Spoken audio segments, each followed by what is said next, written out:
the Sleeper Simulant, one of the Taken King's new heavy exotics that is said to even rival Year 1's Great Gallowhorn. In this video, I will show you guys all the steps needed in order to obtain this heavy fusion rifle.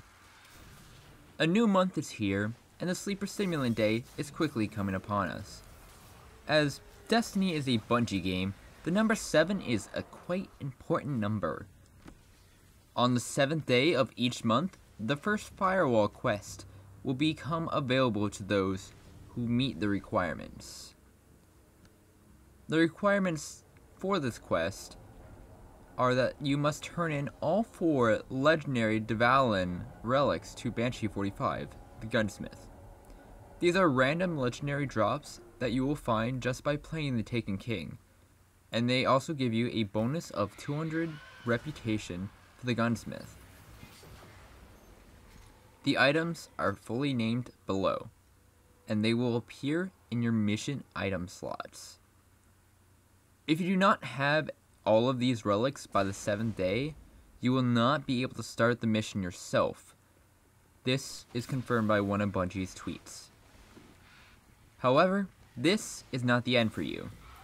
If you did not collect all of the relics and turn them in yourself, you can have someone else start the mission, and you will also get the questline. Each time this comes out, there are quite a lot of people on LFG sites such as Destiny LFG or DestinyTracker.com, so you should be able to find someone off one of these sites to do the mission with. The first Firewall mission is fairly simple.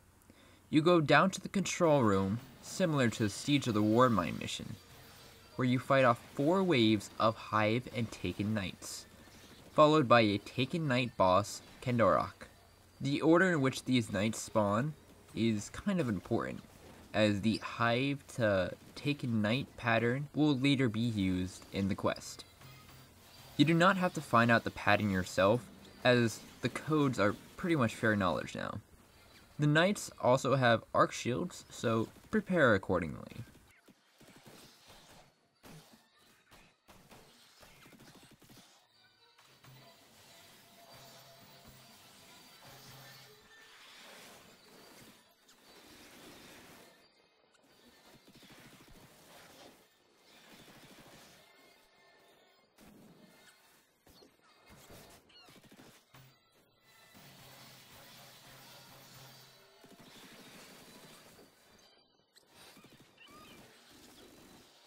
After you kill the boss, it'll drop the Curious Transceiver. Further inspecting the Curious Transceiver found in your mission item slots, you will see a screen with buttons in 2 rows. If the knight was a Hive knight, the top button will be selected, and the bottom button will be selected if the knight was a Taken knight.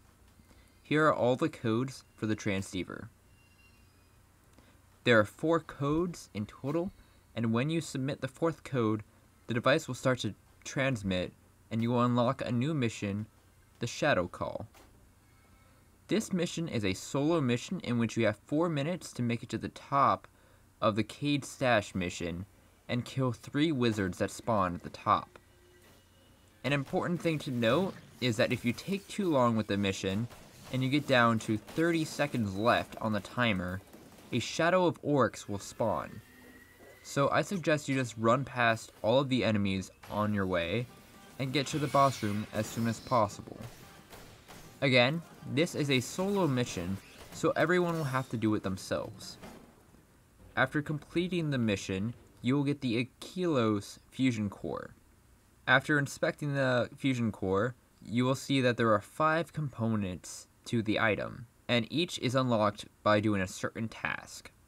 The first component in the top left, the Ionized Shell Harmonics, you have to complete the Archive mission on Venus. It does not matter which difficulty you do this mission on. After you complete this mission, move on to the next component. Moving on to the right, you have the Heavy Power Coupling component, and all you have to do is dismantle a legendary heavy weapon. Any legendary heavy will do, even Year 1 heavy weapons, so check Relics or do a quick normal Crota if you do not have any that you are willing to give up. You can also buy a heavy from any of the tower vendors or get them from reward packages. Also, sometimes Master Raoul, the cryptarch at the tower, will be selling legendary heavy weapon engrams, so don't forget to check him out as well. The next 3 components are all similar. The Plasma Confinement Control Modules 1, 2, and 3. These require you to complete the Defend the Warsat public events on Earth, the Moon, and Mars respectively. These need to be public events, so the one on Earth cannot be from the Fallen Saber Strike. I would suggest going to DestinyPublicEvents.com in order to do these quickly. I find that the actual time for these events happen at the end of the time windows shown on the website, so plan accordingly. After you complete each of these 5 tasks, switch on all of the nodes, then turn the completed core into the gunsmith. After this, you have to wait until the next daily reset to pick up the next part of the quest. In this video I totally forgot about this, so I ended up deleting the quest to pick it back up. All you have to do is just talk to Banshee-44 the Gunsmith the next day to pick up the quest. If for some reason you end up deleting a quest, or you have too many quests, you can always pick it back up from the abandoned quest kiosk next to the Vanguard. The final part of the quest line requires you to play a level 42 280 light version of the Fallen Saber Strike with the epic modifier on. Run through the strike, kill the boss, and then talk to Banshee-44 to collect your spanking new 290 exotic, the Sleeper Simulant. You will also receive a bonus of 150 reputation for the gunsmith for completing the quest. Pop a heavy telemetry and burn that bitch until it shines. This weapon is rather powerful and is very nice for taking down raid and strike bosses. This gun melts Atheon like a popsicle, as it can do precision damage. When the gun was first available, the quote-unquote max ammo was 7, even though I was running 9 before the update. After the update, the quote-unquote max was put up to 9, and then I was running 11 shots. After testing some gear that I had from year 1 and year 2 together, I found out that I can actually max it out to 13 shots. I know, right? Broken. Who knows, I might even be able to go higher. Also, there was a cool glitch where you could generate max ammo for the weapon from 1 ammo left over from any sword. This has now kind of been patched. Kinda. Also, this weapon is the only reason why it is possible to solo orcs.